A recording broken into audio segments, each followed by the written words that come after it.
नमस्कार, अस्सलाम वालेकुम, सत श्री अकाल। युवा न्यूज की खास पेशकश गांव का इलेक्शन में एक बार फिर आप सभी का स्वागत है। दोस्तों, उस वक्त के आंध्र प्रदेश और इस वक्त के तेलंगाना में एक मशहूर शहर है हैदराबाद, और हैदराबाद में एक मशहूर इमारत है चार मीनार। इसी इलाके में जूना शहर, यहाँ पर एक मुस्लिम बहुल इलाका माना जाता है। इसी इलाके में 2 मार्च 1958 को एक छोटे से इलाके में छोटी सी पार्टी की शुरुआत हुई, जिसका नाम कहलाया मजलिस-ए-इत्तेहादुल मुस्लिमीन, MIM। आगे चलकर यही पार्टी विस्तार हुआ, आगे बढ़ती चली गई और पार्टी का नाम कहलाया ऑल इंडिया मजलिस-ए-इत्तेहादुल मुस्लिमीन, AIMIM। असदुद्दीन ओवैसी को आज कौन नहीं जानता। रोजाना हम टीवी में देखते हैं, रोजाना हम न्यूज में देखते हैं। असदुद्दीन ओवैसी का मकसद है कि AIMIM हिंदुस्तान के कोने कोने में, हिंदुस्तान की गली गली तक पहुंचे और इसी विस्तार को आगे बढ़ाते हुए 2014 में महाराष्ट्र में MIM ने पहली बार विधानसभा कॉन्स्टिट्यूएंसी में इलेक्शन में हिस्सा लिया। करीबन 5 लाख वोट हासिल करने के साथ ही 2 सीटों पर कामयाबी हासिल की। अगले ही इलेक्शन में 2019 में फिर से 2 सीटों पर कामयाबी हासिल की और वोट प्रतिशत में बढ़ोतरी करके 7 लाख तक वोट हासिल किया। इसी कोशिश को आगे बढ़ाते हुए महाराष्ट्र के जिलों में, अलग अलग शहरों में पार्टी का विस्तार होना शुरू है और आज हम पहुंचे हैं मंगरुलपीर शहर के MIM ऑफिस में और यहां बात करेंगे जिला अध्यक्ष जनाब नईम लाला साहब से।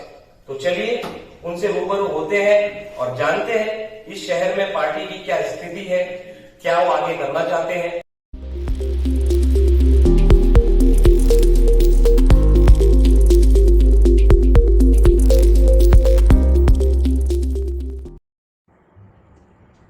जनाब नईम लाला साहब, युवा न्यूज़ में आपका बहुत बहुत स्वागत है। आज युवा न्यूज़ के माध्यम से आज आप जनता के रूबरू हैं, तो जानेंगे आपके कुछ निजी जीवन के बारे में, साथ ही कुछ पॉलिटिकल सवाल। तो चलिए शुरुआत करते हैं आपके नाम से ही। नईम लाला, अब्दुल नईम, तबरेज़ आलम, एक ही इंसान, इतने सारे नाम, आखिर क्या कहानी है इसके पीछे?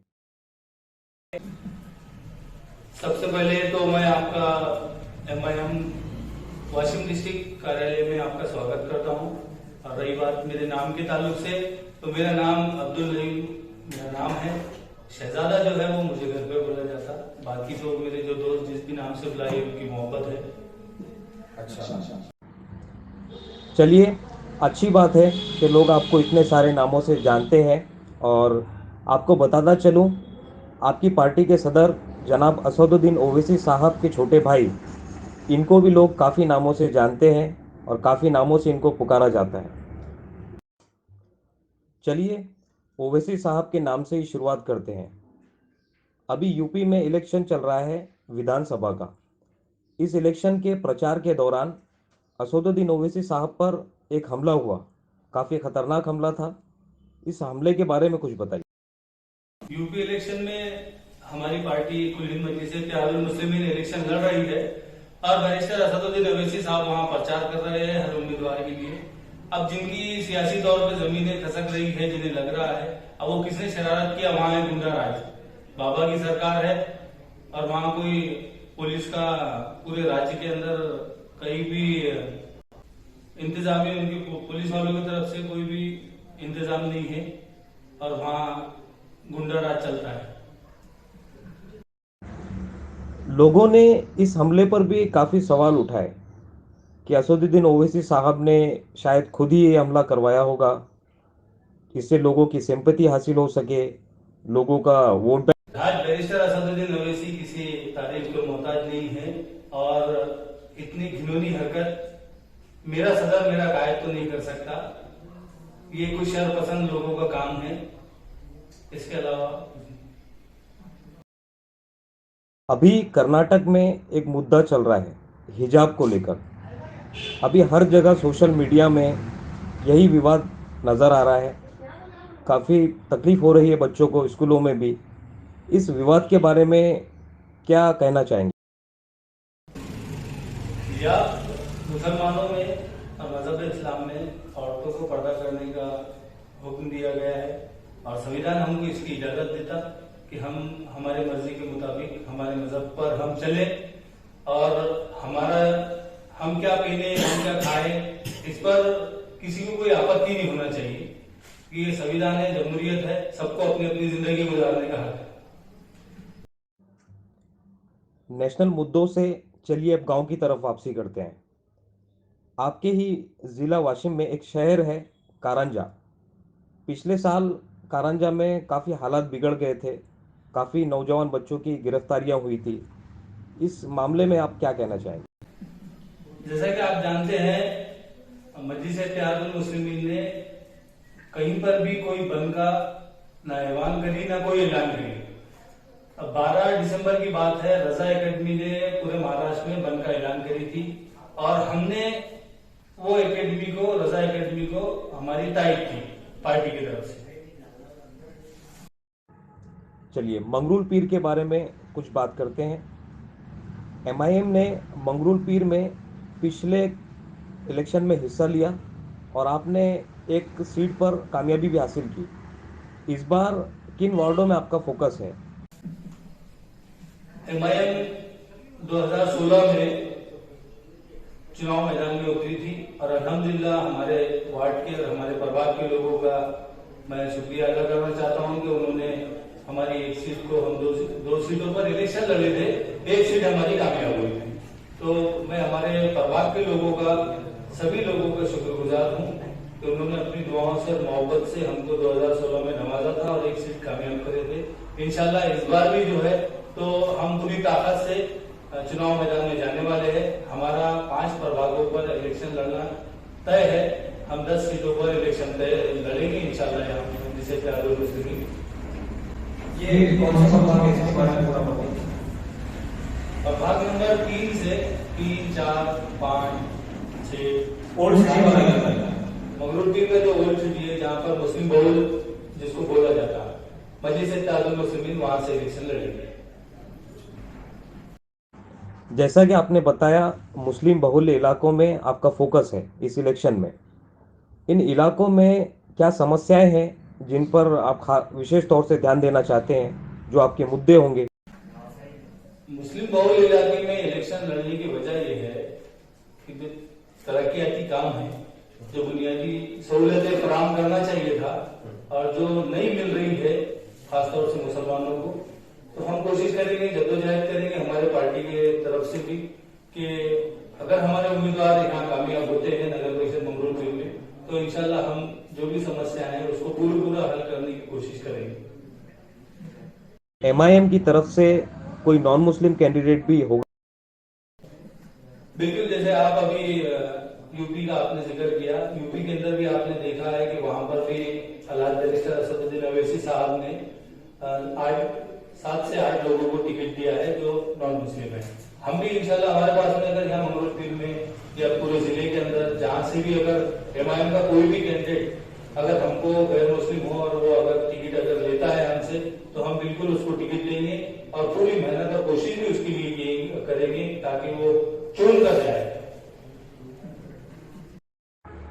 मुस्लिमों के साथ ही दलितों के बारे में भी आपकी पार्टी काफ़ी आवाज़ उठाती है। मंगरूल पीर शहर में कुछ वार्ड ऐसे भी है जहाँ पे दलित बस्तियां हैं, दलितों की काफ़ी आबादी है। इन दलितों से किस तरह का समर्थन आपकी पार्टी को मिल रहा है? अभी हालिया दिनों में दलित पैंथर के जो जिम्मेदार है डिस्ट्रिक्ट के, वो लोगों से हमारी बातचीत हुई है और यहाँ की भी जो दलित नेता है वो 4-5 लोग हैं जो अपने समाज में रसूख रखते हैं, हमारी उनसे भी बातचीत चल रही है। इंशाल्लाह आने वाले दिनों में नगर परिषद में उनके साथ में हमारा कॉम्बिनेशन हम यूटी करेंगे और वहां से भी उनके एरिया में दलित बस्ती में से भी मजलिस इलेक्शन लड़ेंगी और इंशाल्लाह अपने उम्मीदवार चुनाव हो जाएगा। अभी तक कोई दलित कैंडिडेट आपकी तरफ से फाइनल किए गए हैं या अभी कोई तैयारी चल रही है? जैसा कि आप जानते हैं अभी नगर परिषद का कोई प्रोग्राम नहीं आया। जैसे ही नगर परिषद का प्रोग्राम आएगा तो हमारा एप्लीकेशन फॉर्म है, वो एप्लीकेशन फॉर्म हमारा सभी जगह पर देंगे जो उम्मीदवार हमारे पास में आएंगे, और ये देखना है कि भाई कितने लोग हैं जो वो फॉर्म भर के हमारे पास में एप्लीकेशन करते हैं। नईम साहब, पिछले विधानसभा इलेक्शन में आपकी पार्टी का प्रकाश अंबेडकर की पार्टी वंचित बहुजन आघाड़ी के साथ गठबंधन था। आखिर क्या कारण रहे कि कुछ ही दिनों में वो गठबंधन आपका टूट गया? वंचित आघाड़ी के साथ में हमने लोकसभा में यूपी में इलेक्शन लड़ा, और औरंगाबाद से अल्हम्दुलिल्लाह वहां की अवाम ने इम्तियाज जलील साहब को एमपी बनाया। उसके बाद विधानसभा में वही यूपी हम कायम रखना चाहते थे। सीटों का मसला था, सीटों पे बातचीत चल रही थी, हमारे 2-3 जिम्मेदार थे, उनके 2-3 जिम्मेदार थे, बंद कमरे में उनका जो यूपी पे बातचीत चल रही थी वो सिर्फ बेहतर वही जानते हैं, लेकिन मुझे जो मालूम है हमारा सीटों को लेकर मसला चल रहा था। हमने उनको 50 सीटें मांगी थी और वो हमको 8 सीटें देने की बात हुई। होना तो ये चाहिए था जैसे आप मेंबर ऑफ पार्लियामेंट हमारे पास है, हमारा संगठन पूरे महाराष्ट्र में मजबूत था, हर जिले में हर शहर में हमारा संगठन था। वंचित का ऐसा कुछ नहीं था, क्योंकि वंचित नई उस टाइम पे उनका भारिप से वंचित में उनका विलय हुआ, तो उनको हमने फिर भी बड़ा भाई असद साहब ने उनको बड़ा भाई बोला था, बड़ा साहब को, तो हमने उनको हमारी डिमांड हमने ये किए थे कि भाई हम 50 सीट पे इलेक्शन लड़ते, 288 में से आप पूरी सीटों पे लड़ना, हम सिर्फ 50 पे लड़ेंगे। मंगरूल पीर शहर के सभी वार्डों में और खासकर मुस्लिम बहुल इलाकों में सबसे बड़ी जो समस्या है वो है स्वच्छता की समस्या। हर जगह पर कचरा, गंदे पानी की समस्या। इस बारे में आप क्या कहना चाहेंगे? आज जो आपने सवाल किया ये बहुत अहम सवाल है, क्योंकि ये आरोग्य से जुड़ा हुआ मसला है, और सबसे ज्यादा पूरे शहर में ये जो आपको गंदगी नजर आती है ये पूरी ओल्ड सिटी में नजर आती है। अब अगर हम चुन के जाते हैं तो हम रोड नालियों के साथ साथ में ये जो घन कचरा है इसको एक तरफ डालने का डंपिंग यार्ड टाइप उसको बना के पूरे शहर का कचरा एक तरफ डालकर हम ये काम करेंगे कि शहर में किसी भी किस्म का ऐसे कोई गंदगी ना हो, चाहे वो सांड पानी का मसला हो या फिर नालों का मसला हो। हम अगर चुन के आते हैं तो हम बिल्कुल उस पर काम करेंगे और खुसूसी उस पर हमारी तवज्जो भी देंगे इस चीज के ऊपर। आपकी पार्टी के बारे में एक बात मशहूर है कि आपके उम्मीदवार इलेक्शन जीतने के बाद जिनके खिलाफ में इलेक्शन लड़ते हैं बाद में उन्हीं को समर्थन देते हैं। क्या इस बार भी मंगरूल पीर में ऐसा ही होगा? अब ये तो ईमानदारी की बात रहा करती है, और अवाम ने अगर आपको मजलिस इत्तेहादुल मुस्लिमीन पे चुना कर दिया, अपनी दुआओं से नवाजा, तो आपका काम है कि पूरी ईमानदारी से जिस जमात में आप हैं और जिस जमात से आप चुनकर जा रहे तो जमात को आप आखिरी तक के उसके जरिए से अवाम की खिदमत करें। अगर धोखा देंगे तो अवाम आपको आपकी जगह बताएंगे। स्वच्छता के साथ ही मंगरूल पीर में एक बहुत बड़ी समस्या है पानी की समस्या। पिछले 2 सालों में भी ये समस्या काफ़ी बड़ी रही। अगर आपकी पार्टी को जन समर्थन मिलता है, आपकी सीटें आती है, तो कैसे आप इसका निवारण करेंगे? आप ये जानते हैं प्रभाग क्रमांक 4 में हम इलेक्शन लड़े, हमारा उम्मीदवार वहां से कामयाब हुआ। उसके बाद सबसे पहले पानी की पाइपलाइन का जो मसला है, और पानी की पाइपलाइन अगर सबसे पहले कहीं डाली गई तो वो मेरे प्रभाग में डाली गई। प्रभाग क्रमांक 4 में पाइपलाइन को बिछाने का काम पूरे शहर में हमारे ही उम्मीदवार ने वो काम को किया है, और तरक्याती काम भी जो मेरे वार्ड में हुए हैं, मेरे प्रभाग के इतना तरक्याती काम दूसरे पूरे शहर में दूसरे किसी वार्ड में इतने काम नहीं हुए। पार्टी का विस्तार, जिला अध्यक्ष होने के नाते पार्टी का विस्तार आपकी काफ़ी बड़ी जिम्मेदारी है। किस तरीके से काम कर रहे हैं इस पर? कैसे बढ़ा रहे हैं आपकी पार्टी को वाशिम जिला में और दूसरे शहरों में आगे? सबसे पहले बात तो ऑल इंडिया मजलिस इत्तेहादुल मुस्लिमीन ये मुसलमानों का असासा है। मुसलमानों ने अभी वक्त है इस चीज को समझना चाहिए कि हमारी एक सियासी जमात है, तमाम मज़हब के लोगों की अपनी एक आवाज है, अपनी एक सियासी पार्टी है। मुसलमानों का ऐसा कोई रहनुमा या ऐसा कोई लीडर नहीं था।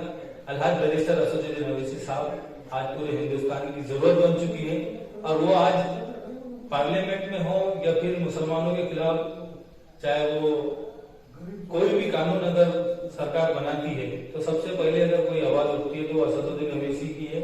और मेरे कायद अल्हाज बैरिस्टर असदुद्दीन अवैसी साहब की सोच भी यही है कि मैं अवाम उन्नास की खिदमत करूं सियासी तौर पर।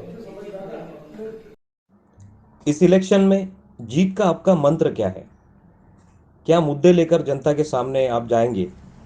क्योंकि शिवसेना, बीजेपी, राष्ट्रवादी कांग्रेस, कांग्रेस पार्टी ये पहले से ही यहाँ पर है और ये मंगरूल पीर के हिसाब से अगर कहें तो ये काफ़ी पुरानी पार्टियाँ हैं और आप यहाँ पर एक नए खिलाड़ी हैं, तो क्या मुद्दे लेकर जाएंगे जनता के सामने?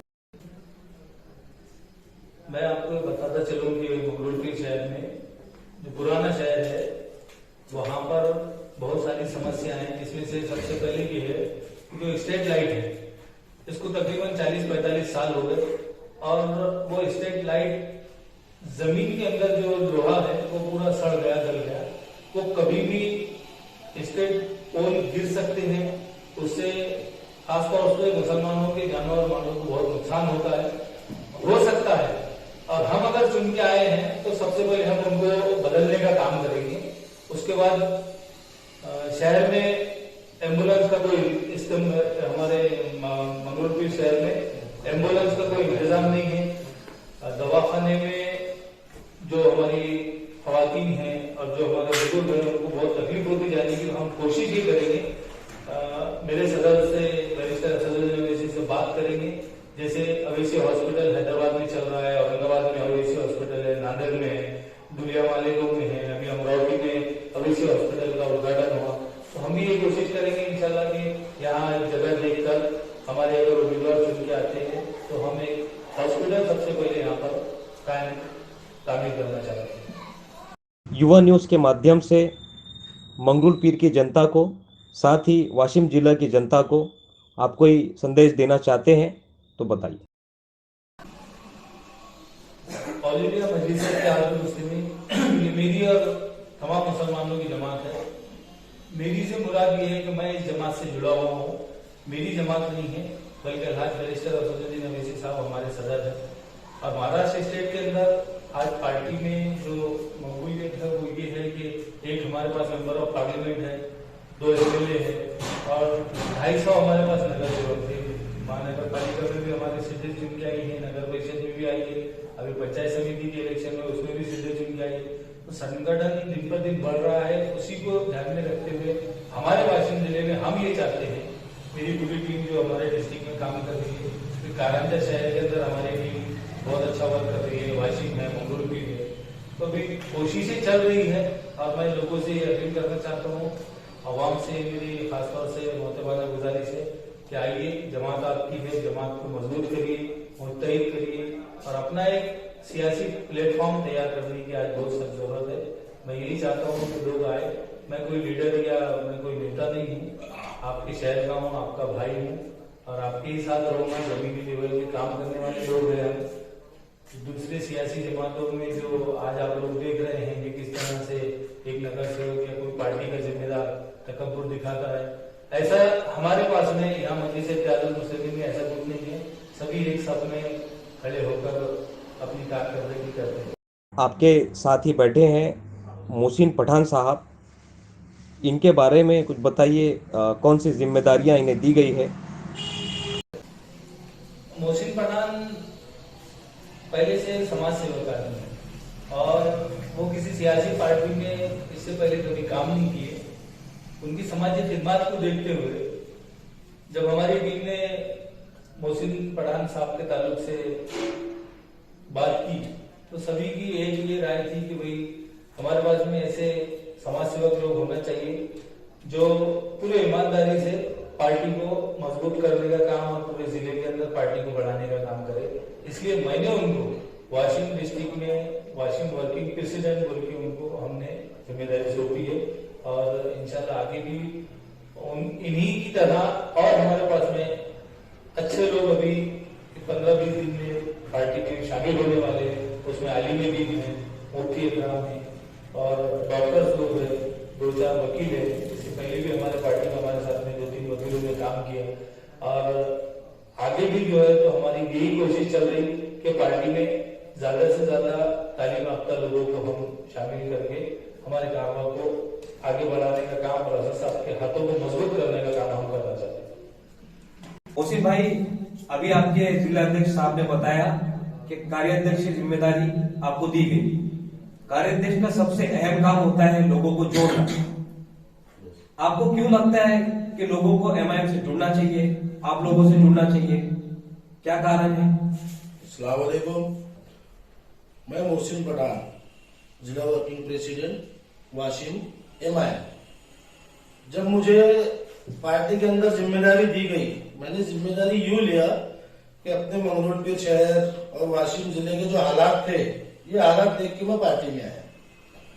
जबकि मैं इससे पहले कभी कोई सियासी पार्टी से ज्वाइन नहीं हुआ।